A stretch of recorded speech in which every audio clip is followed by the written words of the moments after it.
కానీ తన విషయంలో నువ్వు చూపించిన అభిమానాన్ని చూస్తే నాకు చాలా సంతోషంగా ఉంది. లక్ష్మక్క నీకేం కాకపోయినా తన పెళ్లిని నీ బాధ్యతగా తీసుకొని చివరికి తనకి పెళ్లి చేసి సంతోషంగా అత్తారింటికి పంపిస్తున్నావు. నీ అంత మంచి వ్యక్తి నాకు భర్తగా దొరుకుతున్నందుకు నాకు చెప్పలేనంత ఆనందంగా ఉంది. ఇక నీ మనసులో లక్ష్మక్క తాలూకు ఆలోచనలేవన్నా ఉంటే తీసేయి.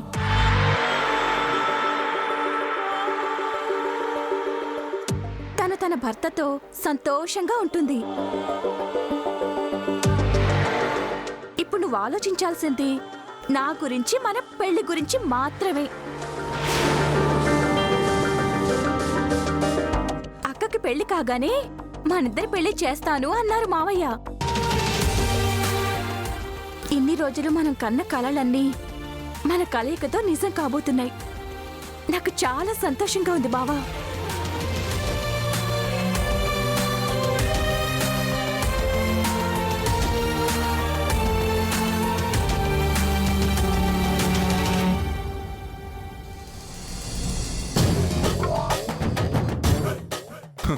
అరే చిన్నోడా, ఇప్పుడు ఏంట్రా మన పరిస్థితి?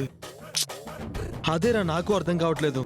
రోజు ఈ టైం కల్లా అంజలి ఏదో ఒక స్నాక్స్ ఇచ్చేది, కానీ ఈరోజు ఇంత టైం అయినా ఏమి తీసుకురావట్లేదు. నాకు బాగా ఆకలేస్తుందిరా. నెట్ బ్యాలెన్స్ అయిపోయిందని ఒకరు ఏడుస్తుంటే సినిమాని డౌన్లోడ్ చేయమన్నాడంట నీలంటూడే. అవతల సిరిని ఎలా కన్విన్స్ చేయాలని నేను ఆలోచిస్తుంటే సిల్లిగా స్నాక్స్ గురించి మాట్లాడతావేంట్రా? ఏమైనా మనకు ఛాన్సులు వస్తాయి కదరా, వాళ్ళని కన్విన్స్ చేయడానికి ఛాన్స్ ఉంటుంది. ఆకలితో ఉంటే ఆలోచన ఎలా వస్తారా పెద్దోడా? అందుకే కడుపులో ఏదైనా పడితే గాని నా బ్రెయిన్ పనిచేసేలా లేదురా.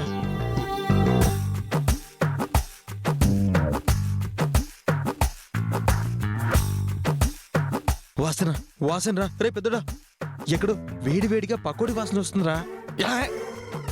ఎప్పుడు తిండికోలేనరా? ఇప్పుడు సిరి నాకు మొహం కూడా చూపించొద్దండి. తనతో ఇప్పుడు నేను ఎలా మాట్లాడాలో ఏంటో. రే, ఇది సిరి ఉదయం చేసిన పకోడీలానే ఉందిరా. పదరా వెళ్ళి తిందాం పదరా. పకోడీల కోసం కాకపోయినా చేసింది తప్పు అని ఒప్పుకుని అవసరమైతే కాళ్ళ మీద పడైనా క్షమించమని అడుగుదాం రా. పదరా పోదాం. రే, లేదంటే వాళ్ళు రాత్రికి భోజనం పెట్టేలా లేరురా. ఇలా అయితే ఆకలితో అలమటించి చచ్చిపోయేలా ఉన్నాం రా. ప్లీజ్ రా, నా మాట వినరా. నిజమేరా చిన్నోడా, వాళ్ళు మనల్ని అర్థం చేసుకోకపోయినా పర్లేదు, కానీ అపార్థం మాత్రం చేసుకోకూడదు. మొత్తం పులిహారైపోతుంది. పదరా, ఫేస్ టు ఫేస్ తెలుసుకుందాం. కమాన్ కామ్రేడ్, విప్లవం వర్ధిల్లాలి. రే పెద్దోడా, పకోడీ వాసన అటే వస్తుంది. పద అటు వెళ్దాం. రే పద పద. చిన్నోడా,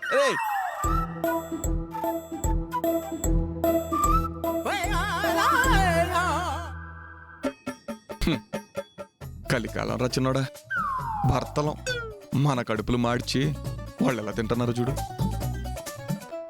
అవునరా పెద్దోడా, అది వదిలేరా.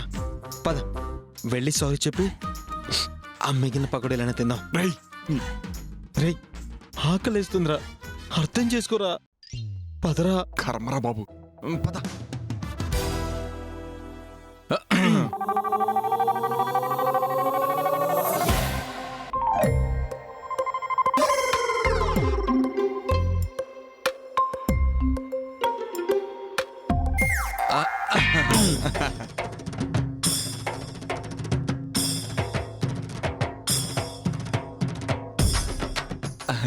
సిరి, అంజలి.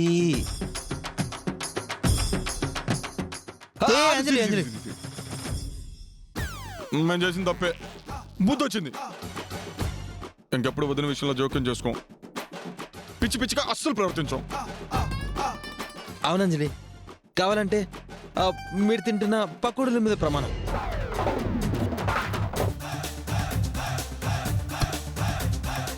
అంజలి, మన లోపలికి వెళ్దాం పద. ఇక్కడే ఉంటే దిష్టి తగిలేలా ఉంది. సరే పద. అంజలి, ఆకలేస్తుంది అంజలి. నీరసంతో ఎక్కువ మాట్లాడలేను. వీణొదిలే. నా మోహన్ చూసేనా క్షమించండి. కావాలంటే చేసిన తప్పుకి నువ్వు ఎంతైనా కొట్టంజలి, కానీ కడుపు మీద మాత్రం కొట్టకంజలి. Please Anjali. ప్లీజ్ సిరి, మమ్మల్ని క్షమించవా? కావాలంటే నేను గుంజిళ్ళు తీస్తాను. అరే పెద్దోడా, నాకు చాలా నీరసంగా ఉందిరా, నా వల్ల కాదురా. నా గుంజీలు కూడా నువ్వే తీరా. అరే, ఎవరి సామాన్లకు వాళ్లే బాధ్యులు, ఎవరి తప్పు కూడా వాళ్లే బాధ్యులు. సో నీ గుంజిళ్ళు నీవి, నా గుంజిళ్ళు నావి.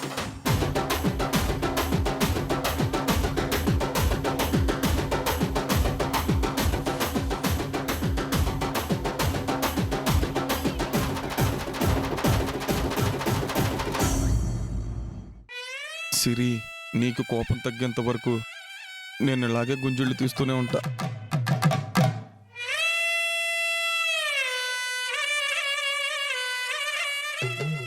అంజలి, పెద్దోళ్ళ నేను చేయలేనే.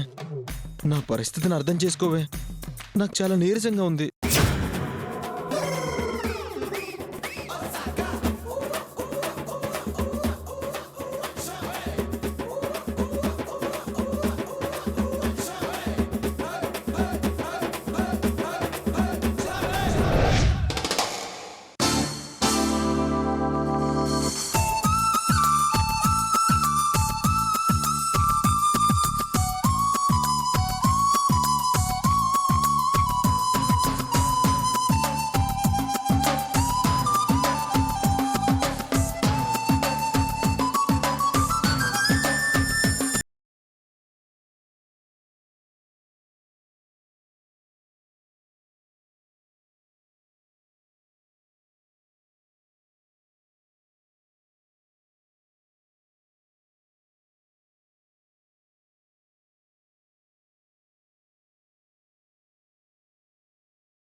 లేను.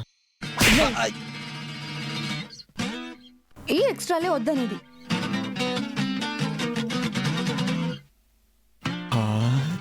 అమ్మయ్యా, అంజలి మనసు కరిగింది, సిరి మనసు కూడా కరిగి ఉంటుంది. సిరి, నువ్వు కూడా నన్ను క్షమించేవా? Please Siri.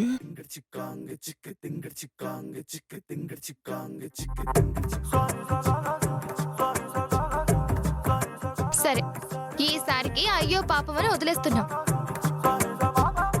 నెక్స్ట్ టైం మళ్ళీ ఇలాగే రిపీట్ అయిందనుకో, నిజంగానే మేమిద్దరం మీ ఇద్దరు మొహం చూడం. ఆ, అర్థమైందా? ఆ, నాకు బాగా అర్థమైంది అంజలి. ఎప్పుడైనా కొంచెం పకోడీలు పెట్టవా? నాకు బాగా ఆకలిగా ఉంది అంజలి. ఆ పకోడీలు ఇవ్వా?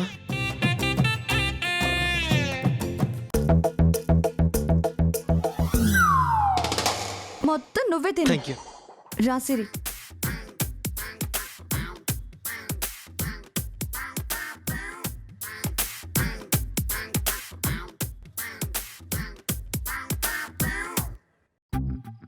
అమ్మయ్యా, నా సిరి నన్ను క్షమించేసింది. నువ్వున్నావు భగవంతుడా. I love you. రై పెద్దోడా, పకోడీ తినరా, చాలా బాగుంది. ఏముందనరా ఇక్కడ తినటానికి? మొత్తం నువ్వే తినేసినట్టున్నావుగా.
భార్గవ్,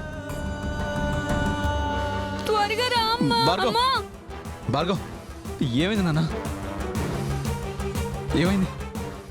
భార్గవ్, ఏమైంది నాన్న? ఏమైంది?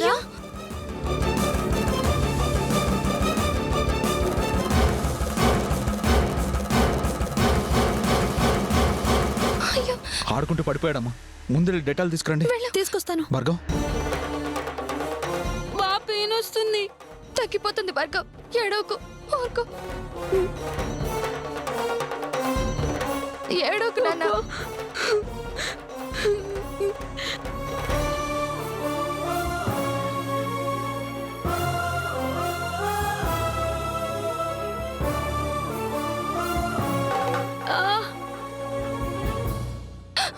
భార్గవ్,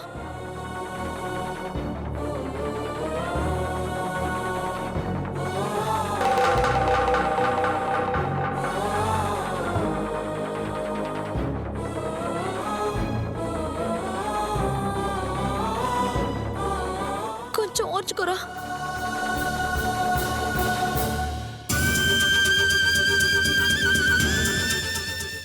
ఊరుకో నాన్న, తగ్గిపోతుంది.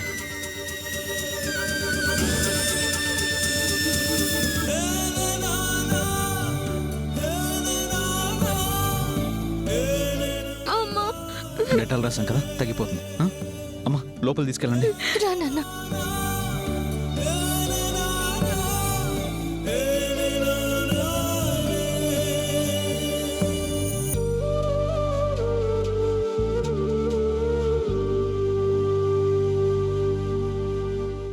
అనుబంధాలే తెగిపోయి ఒంటరివై నువ్వు మిగిలావు. బాధతో గుండె పగిలేలా ఆరని మంటై రగిలేవు.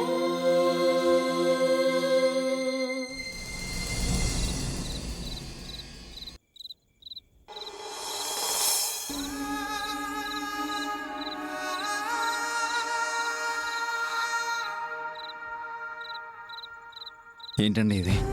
అసలు ఏమైంది మీకు? ఎందుకు ఇలా ప్రవర్తిస్తున్నారు? దేని గురించి మీరు అడిగేది? మీకు తెలీదా?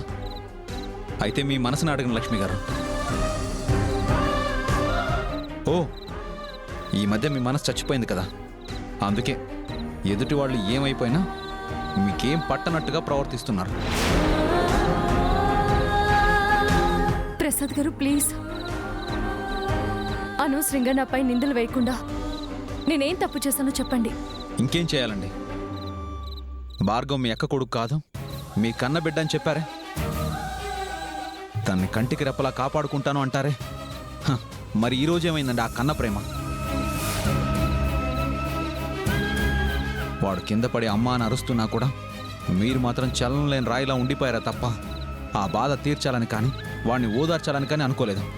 ఎందుకు లక్ష్మి గారు? నా విషయంలోనే అలా ప్రవర్తించి ఇప్పుడు భార్గవ్ విషయంలో కూడా అలా కఠినంగా ప్రవర్తిస్తూ ఉంటే మీరు నిజంగానే మారిపోయారో నాకు చాలా బాధగా ఉందండి. ఎందుకండి మీలో ఈ మార్పు? ఏం ఆశించి ఇదంతా చేస్తున్నారు? చెప్పండి లక్ష్మి గారు, చెప్పండి.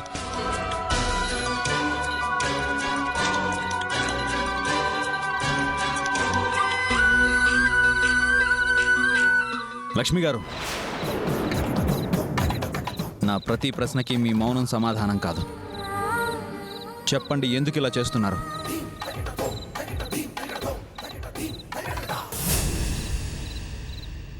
కావాలనే చేస్తున్నాను.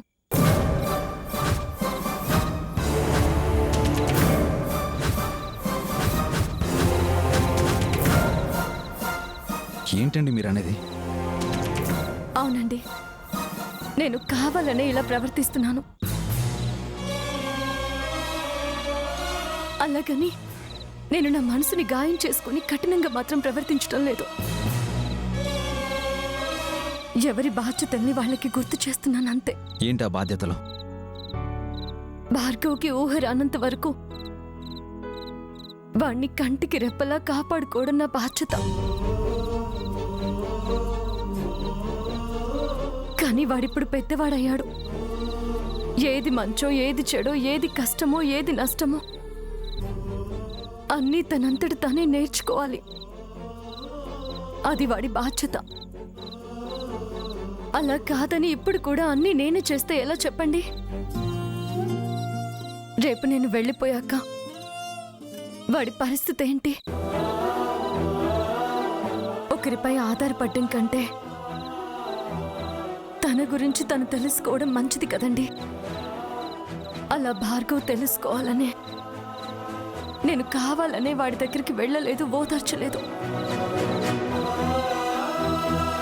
నేను వెళ్ళిన మరుక్షణం వాడికి మళ్ళీ నేనున్నాను అన్న ఆలోచన వస్తుంది.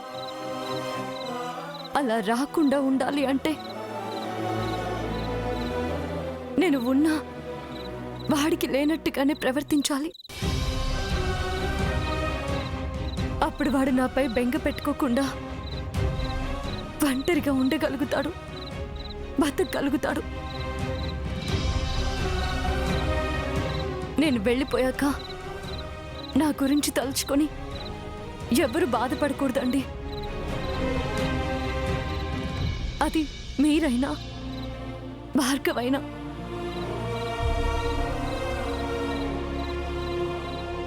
అందుకే కఠినంగా మారినట్టు ప్రవర్తించానే తప్ప మనసు లేక కాదు ప్రసాద్ గారు. అయినా ఇప్పుడు భార్గవ్ బాధ్యతల్ని మీకు అప్పగించేశాను. ఇకపై తనకే కష్టం రాకుండా చూసుకోవాల్సింది నేను కాదు ప్రసాద్ గారు, మీరే. అయినా ఈరోజు మీరు భార్గవ్ పట్ల చూపించే ప్రేమను చూస్తుంటే నేను పెట్టుకున్న నమ్మకం నిజమైంది అనిపిస్తుంది. నేను లేకపోయినా భార్గవ్ మీ సంరక్షణలో సంతోషంగా ఉంటాడు. నాకు ఆ తృప్తి చాలు. నేను ఇంక సంతోషంగా వెళ్ళిపోతాను.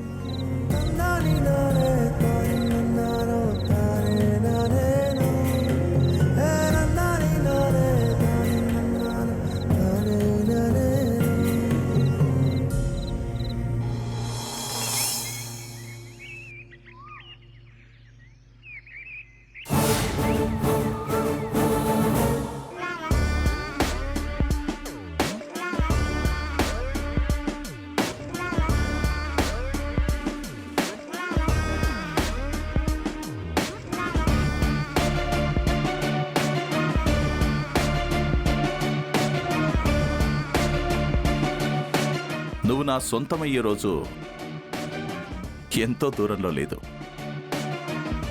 ఎందుకో తెలుసా? నేను చేస్తున్న ఈ శాంతి హోమం పూర్తయ్యేలోగా నీ జాడ నేను తెలుసుకొని తీరుతాను. ఇక నిన్ను నా నుంచి దూరం చేయడం ఎవరి తరం కాదు.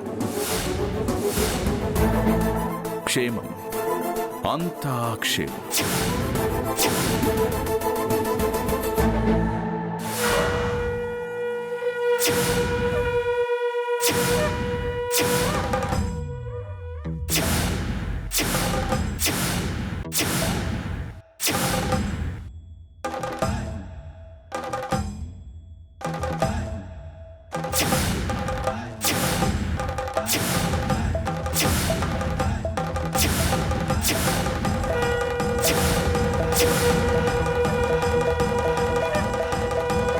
పెద్దమ్మా, పెద్దమ్మా. ఏ ఆకాష్, రారా కూర్చో. ఎలా ఉన్నావురా? బాగున్నా నాన్నయ్య.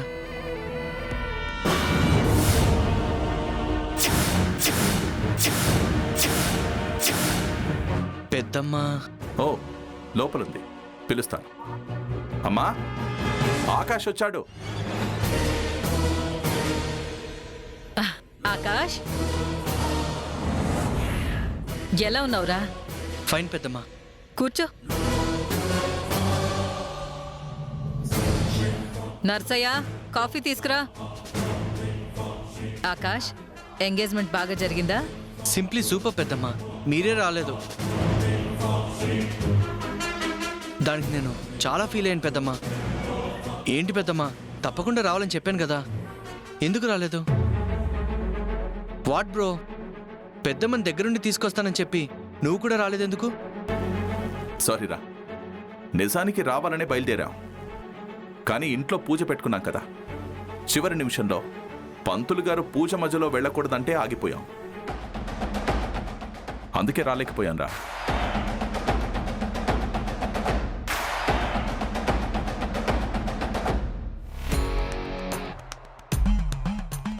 అవును ఆకాష్, లేకపోతే మాకు మాత్రం రావాలని ఉండదా ఏంటి? ఇట్స్ ఓకే పెద్దమ్మా, బట్ నెక్స్ట్ టైం మాత్రం ఇలా రిపీట్ చేయకండి.